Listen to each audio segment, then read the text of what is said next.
And Moses burnt the whole ram upon the altar. It was a burnt sacrifice with a sweet savour.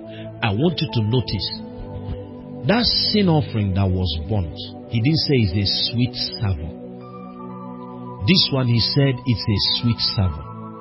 So the burnt offering pleasures God. It is something that pleasures God. In the New Testament, what now gives God that type of pleasure from me is the offering of my body. He calls it my reasonable service. Because in the New Testament, I won't go and burn myself. If I burn myself, God wouldn't have anything, any vessel to walk through. So I now give myself as a living sacrifice to God.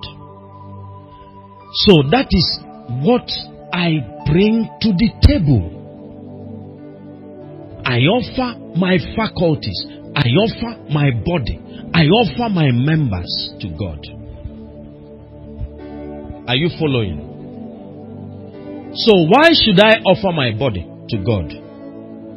Number one, I offer my body to God because my body is Christ's body. How do I mean? Because I am married to Christ. In 1 Corinthians chapter 7, the Bible said, Paul writing, that the husband has no power over his body except the wife, and the wife has no power over her body except the husband. Are you getting what I'm saying? I have no power over my body except the one who redeemed me. He bought me. He purchased me. So he's the one that has power over my body. So I give it to him because it is his. The Bible tells us in 1 Corinthians, I think we should read it. 1 Corinthians chapter 6, verses 15 to 17. If you can give it to us in Amplified, that will be good. Please, Amplified. Do you not see and know that your bodies are members, bodily parts of Christ the Messiah?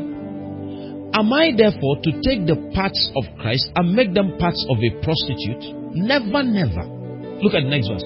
Or do you not know and realize that when a man joins himself to a prostitute, he becomes one body with her?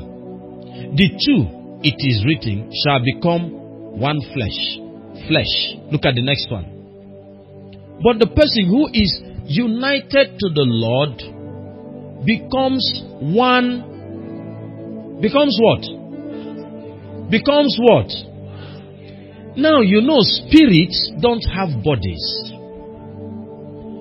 but they require bodies to function. So if I am united to him, to the Lord, and I become one spirit with him, then I have to give him, he doesn't have a body, but I have one. So that unity or that union will make me now offer my body. That fusing of both of us to become one spirit now lives in my body. And so when I'm walking, is a fusion between me and the Lord residing in this vessel called my body. When I touch somebody, it is not just me touching the person. It is the Lord touching the person. When I handle whatever, is the Lord handling it. Anything I do is actually the Lord that is doing it. Do you follow? Are you still here? Number two, my body is his temple, the temple of his spirit. That is where his spirit dwells. The Holy Spirit lives in my body. 1 Corinthians 6, 18 to 19. Number three, I was bought with a price. I am not cheap article. I don't give my body to anything. I was purchased. I'm expensive. My body is expensive. I was bought with a price, so I need to honor God in my body because it belongs to him. Number four, God needs my body to perform his will on earth to reach a dying world. The purpose for my body is to do the will of God on earth. in Hebrews chapter 10, we see that Jesus coming, he said, sacrifices and burnt offerings you would not, but a body you have prepared me. It is written of me in the volume of the books to do thy will, O God. So the purpose for my body is to execute divine will. Not my will, but his will. Then the next one, God holds me accountable for what I do in my body. He holds me accountable. You see that in 2 Corinthians 5 verse 10. Then, if I don't offer it, the enemy uses it for unrighteous purposes.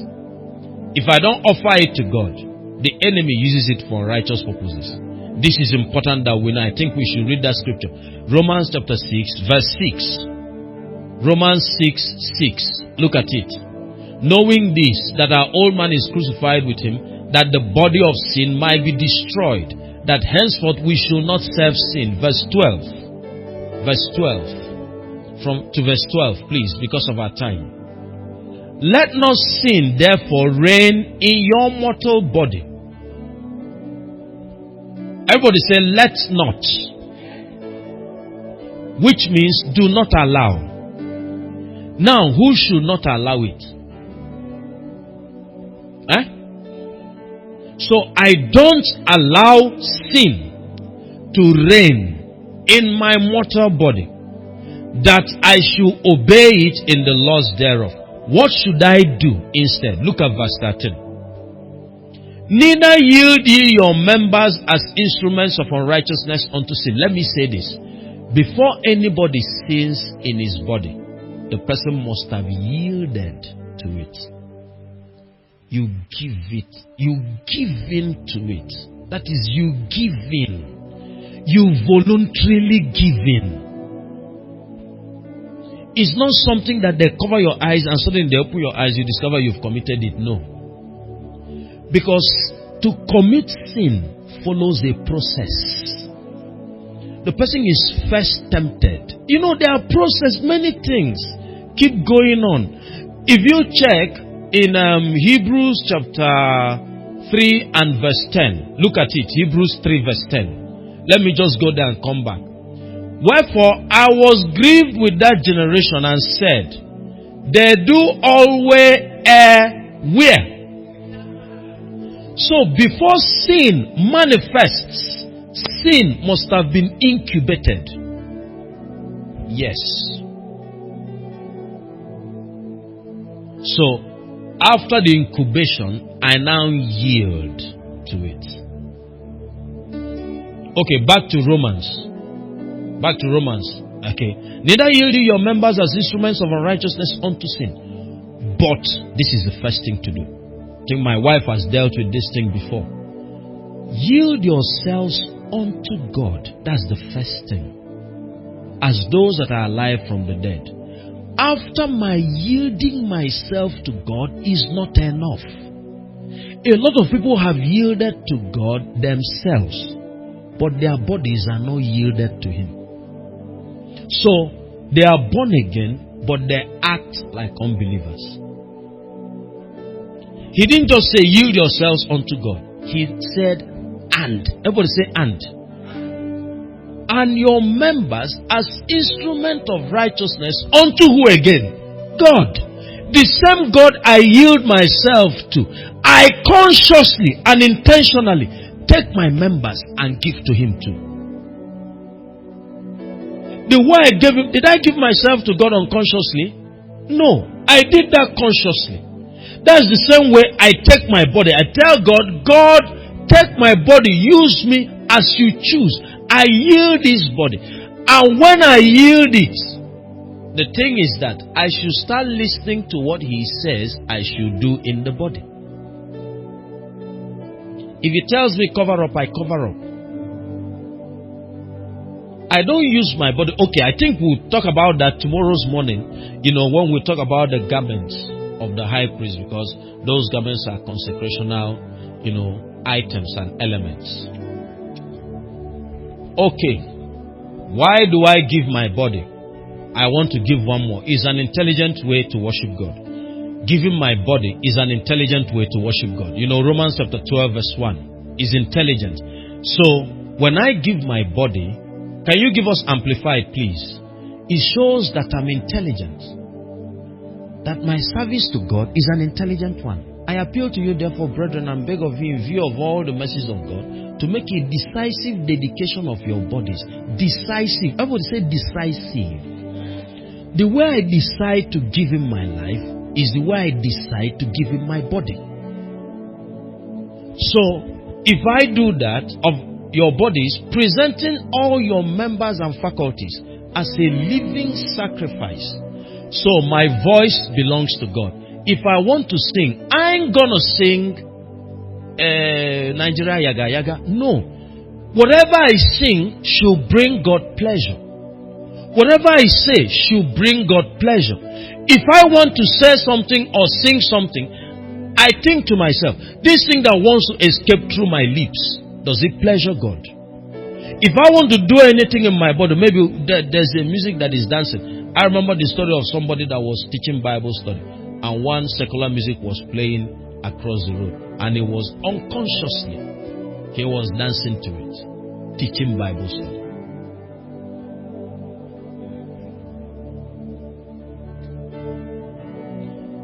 Anyway, we will see some of those things as we progress.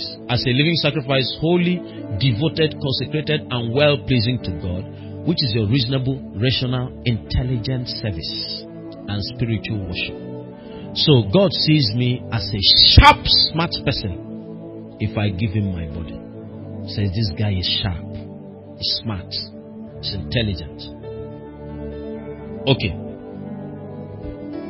So, what are the things I need to mind with respect to my body? I'm talking about consecrations. Number one, what I put on my body.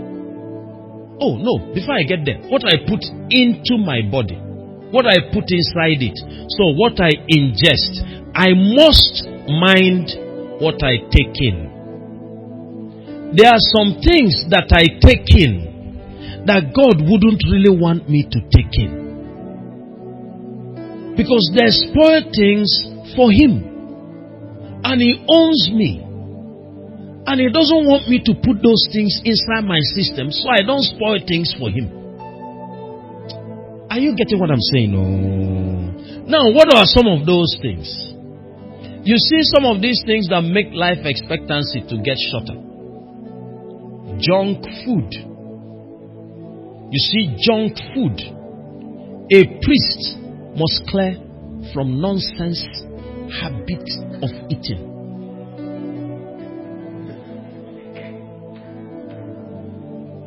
You know why? If you lose your body, God has lost a vessel. That's the point. If you now start having maybe high blood pressure or heart attack, who is losing? You think you are the one.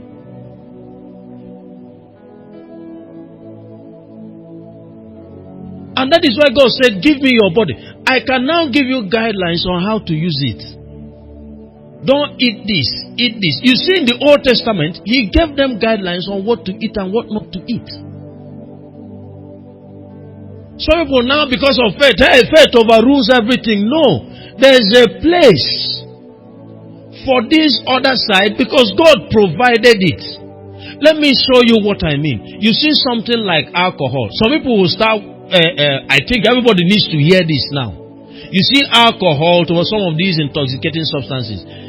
He said, Pastor, but where is it in the Bible? Didn't the Bible, Paul even wrote to Timothy and said, take little wine, that this, that.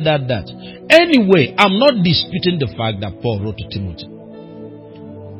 What I'm asking such people is this. Number one, is your name Timothy? And number two, do you have Timothy's type of stomach ailments? But let's leave that aside.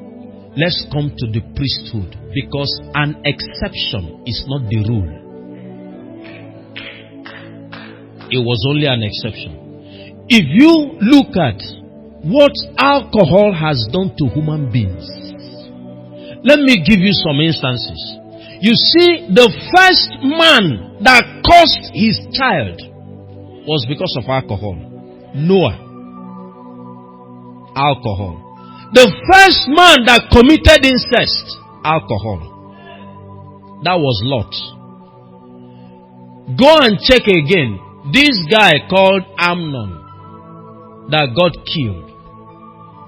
This man, this schemer called Absalom, told his men, target him. When he is drunk, kill him. Because when you are drunk, you lose your senses for perception.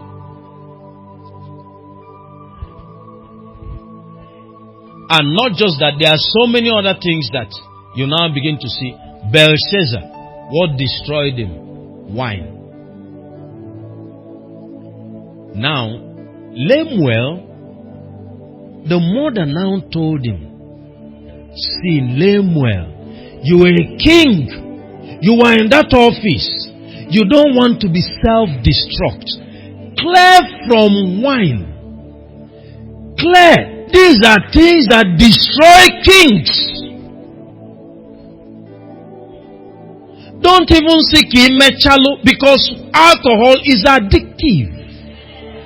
One sip, you long for more.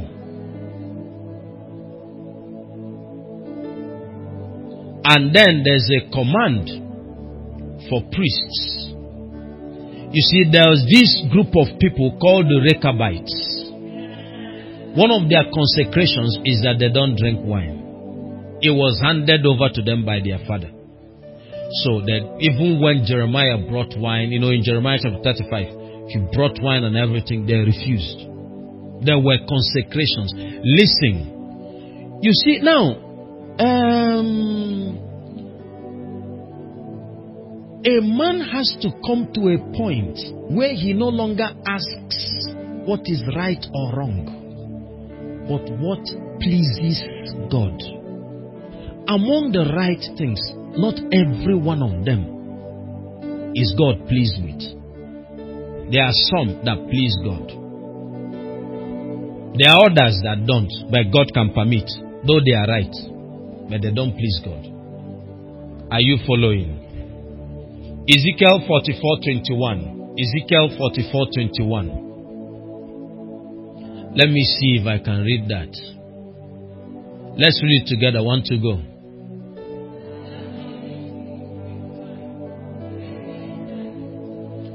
Now, let me say this. Here is suggestive of the fact, because even if you go to Exodus, you see it there. After the priests have finished ministering and whatever, the reason they shouldn't drink wine is so that they won't get into the holiest of the inner court and start messing up. Start twisting things and talking nonsense. And seeing visions that are not given to them by God. Wine produces visions. Say you will see strange sights, even strange women. So, he said, if you want to perform this function, don't drink wine. When you now come out, you can drink wine. He recommended it for the priest in the Old Testament. But in the New Testament, now he said, when you are leaving, remove your garment. Keep it inside the holiest of all, so that you don't consecrate the people with your garment when you come outside. Then you can now drink wine when you come out. Okay, so he said, leave your garment. If you go to Exodus, he now told them, then the priest, or is he here? Then the priest can drink wine. But see the point, that's the Old Testament prescription. In the New Testament, the priesthood is not something we do and live. The priesthood is something that lives with us. It is functional even while we sleep. The garments are not physical garments. They are now spiritual garments. And you don't take them off. So at every point in time, the New Testament priest is active. That's why one of the ministers of the gospel in the US that's going to be with the Lord, I know some of you know who I'm talking about. He was in an aeroplane. And then the air hostess was serving wine. People after they've got to that height. And then everybody now relaxed and they started serving wine. They came to him. He said no. And it's not good.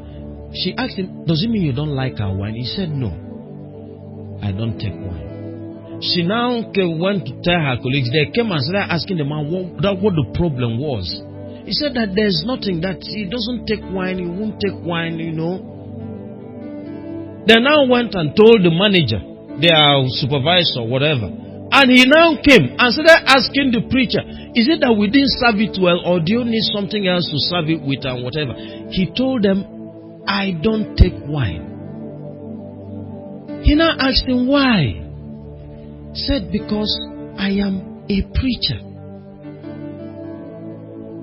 The manager looked at him somehow. I said, preacher what? This is your entitlement, you take wine. He now told them, go and give it to the pilot. Hey, the manager said, how can we give wine to the pilot? Do you want all of us to crash? He now told him, it's the same thing with me. I am a pilot of human destinies. If I drink wine, I will make irrational decisions and I will crash my people. That was when it got into their heads.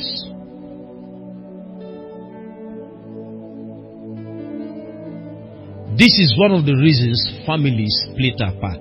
You see wine. The man is drinking, comes back, beats the wife, abuses children, does not provide. Because any money that enters his hand, addictions. The money is used to service that addiction. And then you can see, he will buy so much drink, but get money for school fees. He can't bring it. Is it that he doesn't have money? No, he's got it. But there's something he's a slave to, that he services. Every slave master collects tasks from slaves. Taxes. Are you getting that? Ephesians, maybe let me give this one. Ephesians chapter 5, 17 and 18. Amplified. Just hit it in Amplified. Wherefore, do not be vague and thoughtless and foolish, but understanding and firmly grasping what the will of the Lord is. For you to do the For you to do this, to have understanding and firmly grasp what the will of God is. The next verse applies. Look at verse 18. And do not get drunk with wine, for that is debauchery. I want us to look at that word debauchery. Do you know what it means?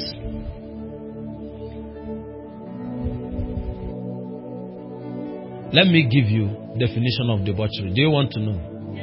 Number one, debauchery is corruption of fidelity.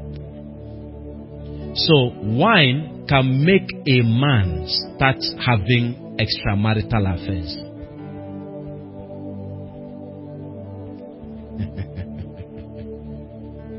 Does that sound like what happens to some of our men? Yes. Number two, debauchery is seduction from virtue, duty, or allegiance. Seduction from virtue, duty, or allegiance. That is why when people are given to wine, many times they forget their duties. They forget the covenants of their youth to their wives. Or sometimes it may be the other way, to their husbands. But let me give this other definition of debauchery. Excessive indulgence of the appetites. Excessive indulgence of the appetites, especially lust, intemperance, and sensuality. Excessive indulgence of the appetites, especially lust, intemperance, and sensuality. So you see, people who are given to wine, given to lust, then intemperance. Their temper rises speedily. You say small thing, they are fighting you. They are beating, they are slapping, they are doing what? Cursing. For that is debauchery. But ever be filled and stimulated with the Holy Spirit.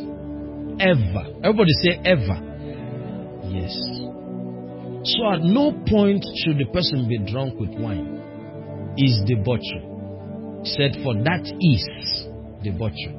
He didn't say for that will lead to. He said it is debauchery. Are you there? Oh, there are many scriptures, but let me spell us all these words. Okay, so what I put into it, that's the first thing I mind. What I put on it, that's the second thing I mind. What I put on. You see fashion, you see attire. You see creams. You see makeups. There are some fashion I'm going to show you from the Bible. I know most of us only know the attire of a harlot and that of the high priest. Huh? Okay, let me be showing them one after the other. Don't laugh.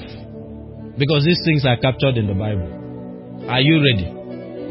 Proverbs chapter 7 verse 10. That's the first one I want to show. Proverbs 7 verse 10. And behold, there met him a woman with the attire of an harlot and subtle of heart. I checked up the word harlot. It means a person given to low conduct, a rogue, a cheat, a rascal, a woman. Now, one we know is a woman who prostitutes her body for hire. Then another definition of the word harlot is a common woman or a common man. Somebody that is a commoner. A priest is not a common person and shouldn't dress like a harlot. Are you following? Number 2, Exodus 28 verse 2. That's the priestly one. Is for, I think we should look at it too. Exodus 28 verse 2. And thou shalt make holy garments for Aaron thy brother, for glory and for beauty. Listen. Not every garment is made with you in mind. There are some garments that are, there are certain people who intentionally make garments for certain people.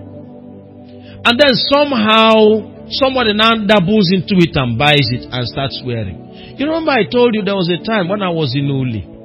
Pastor Ray. When I was in Uli. I was passing by a hostel. So I was with some of my friends. So, I saw where they spread clothes. I think somebody finished washing and spread clothes there. A hostel, a lodge.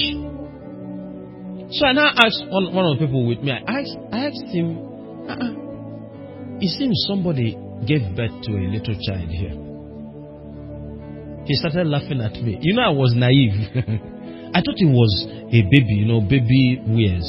They were looking like baby wears. He said, no. That is the students that wash their clothes. I said, how can an adult be wearing baby clothes? He said that's how they wear. So okay, is it why they call them baby? Now, you see the point. Before it was about what we were wearing. Now it's about what we are not wearing. So a lot of people live not fully dressed, but claiming that they are fully dressed. My sister-in-law saw one the other day when we were going back and said, hey, see what this lady is wearing. We told her that lady is even a church lady. That she came from a well-trained home. She has home training. That one has home training. So what she was wearing stopped here. One gown that stopped here. That she has home training. We told her, if you want to see wonder, you want to see visions. There's a time of the day you come out. Then you see wonders. And some of us have transported this thing into church and think they don't matter. We have brought in harlotry into church. When it comes to the garment of the priest, it has to be holy garments for Aaron thy brother, for glory and for beauty. Don't put on clothes that don't fit you.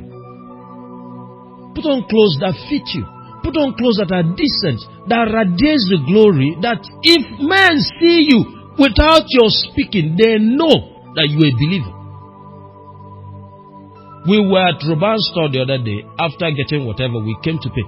I think we were together. There was one of the cashiers we saw from afar, and I told you, it seems this person is born again. The way she was dressed, very decently, different from others. Of course, she had no earring, and then Isiowu Koba. And Isiowu was fine, looking neat. She was the one we went to. Like attracts like, and we went to her. And the moment we got there, the first question I asked her was, "Are you born again?" She smiled and said yes. Say, your dressing gives you away. There are some people, they dress. Even if you see them in church, you are still calculating. Is this one born again or not? This one, church.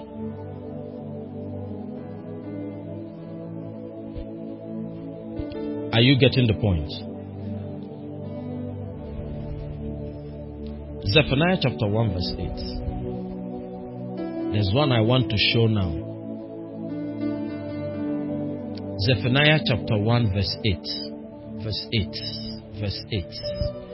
I know a lot of people don't know where Zephaniah is. But it's in the Bible. Watch this. And it shall come to pass in the day of the Lord's sacrifice that I will punish the princes and the king's children and all such as are clothed with strange apparel. Now there's what the Bible captured and called it strange apparel. Can you give it to us in a simpler version, please? Okay, this one is following pagan customs. Yes, another version. Amplified. Yes, that's the one I'm looking for. And on that day of the Lord's sacrifice, I will punish the officials and the king's sons and all who are clothed in lavish. Everybody say lavish. Say it again. Say it one more time. What does it suggest to you?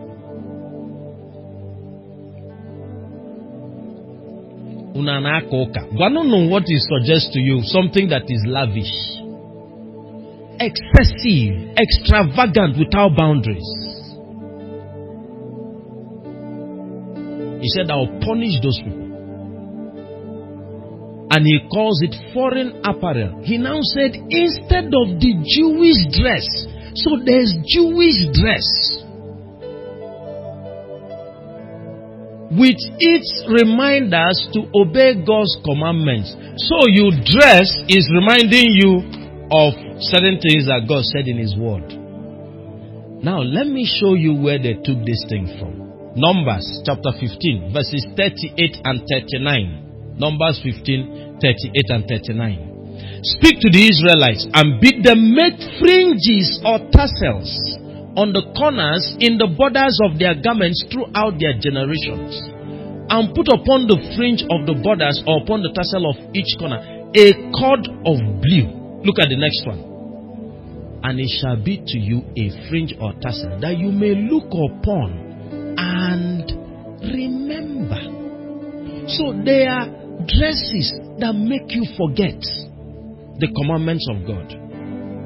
They are dresses that make you remember the commandment of God. Can you give this verse to us in a simpler version? Let's see. When you see the tassels, you will remember and obey all the commands of the Lord instead of following your own desires and defiling yourselves as you are prone to do. Can you give us another version, please? When you look at these tassels, you remember and keep all the commandments of God and not get distracted by everything you feel or see that seduces you into infidelities.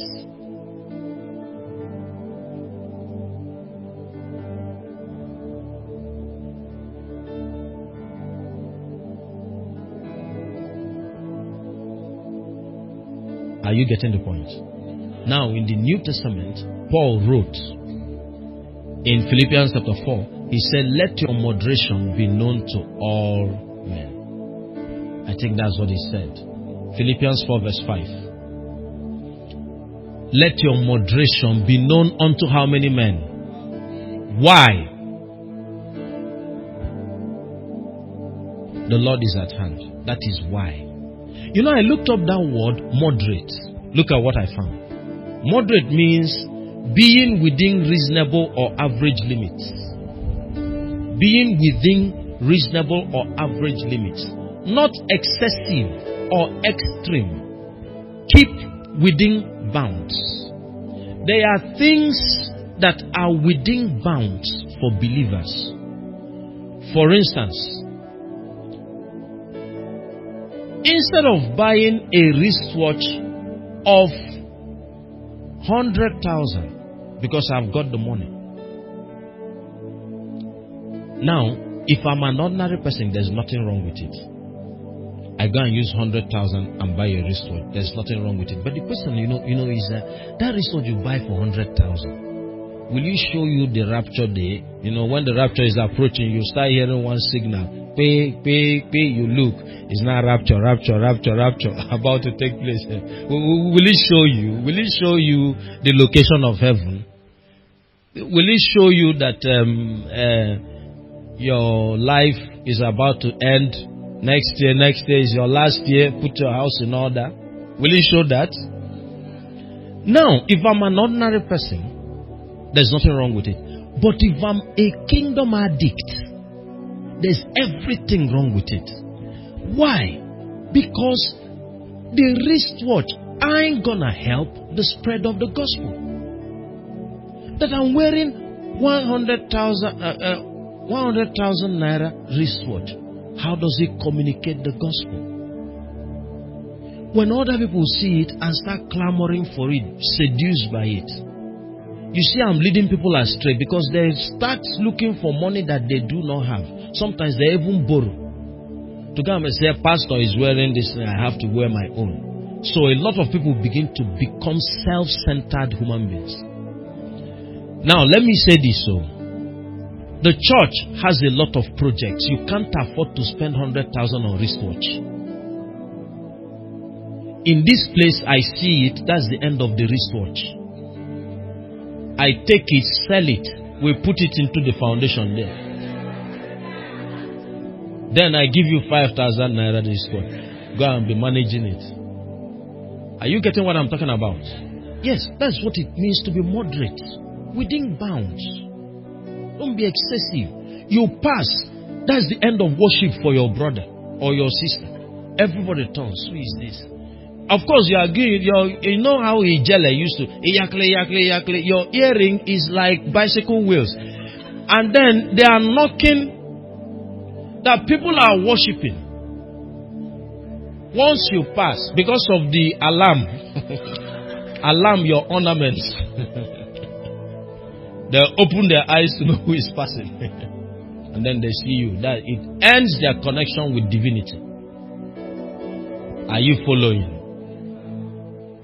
Number 3, how I appear in it. That's talking about my body, how I appear in it. Please get seats because I think we're about to start discussing. So how I groom my body, my hairstyle, my hairdo. This is important. The standard for the New Testament priest is moderation. Everybody say moderation. Yes. Number 4, what I touch and who touches me. I must be careful what I use my body to touch and who touches my body. This is where a lot of people get defiled sometimes. Then the next one, what I do in it. Actions, practices. I don't in my body execute fraud, dupe other people of their money. I don't in my body do pornography, watch pornography, masturbate in my body. You know what it is? There are certain realizations, once we understand it, there are addictions that break. If I understand my body is the temple is not the temple only when I'm in church. It's the temple everywhere. The Holy Spirit doesn't leave me when I walk through the doors of the church. No, He is resident in me. So there is no point in my sojourn on earth when the Holy Spirit leaves. No, He is there. Except I deliberately and consciously renounce Him. Are you getting the point? So what I do in it, I'm going to give account. Then how I deal with it, how I discipline it, how I discipline it, how I discipline it. Okay. So I must put my body under. I don't allow my body to rule me. I rule my body. I bring it under. I see something I want to buy. I tell my body, no. You ain't gonna buy this. You won't buy this. Something is passing, granite is passing. Everything that passes, the person wants to buy. But in disciplining the body, yeah, you like boiled granite. You are in the car. You are a priest, for crying out loud. You are a priest. There are some things you do and you undermine the office that you are in. Okpa is passing, you buy okpa. Chingom is passing, you buy chingom. Chocolate is passing, you buy chocolate. Okbotuanya is passing, you buy it. Or ubosa, you buy it. Anything that passes, you buy. Said when you sit to dine with a ruler, mind who is before you, and if you are given to appetite, put a knife to your throat. Discipline the body, so the body will not disqualify you for the prize. That is what disqualifies people. Indisciplined body. Put your body under. Everybody must learn how to possess his vessel in honor and sanctification. Possess it is the will of God.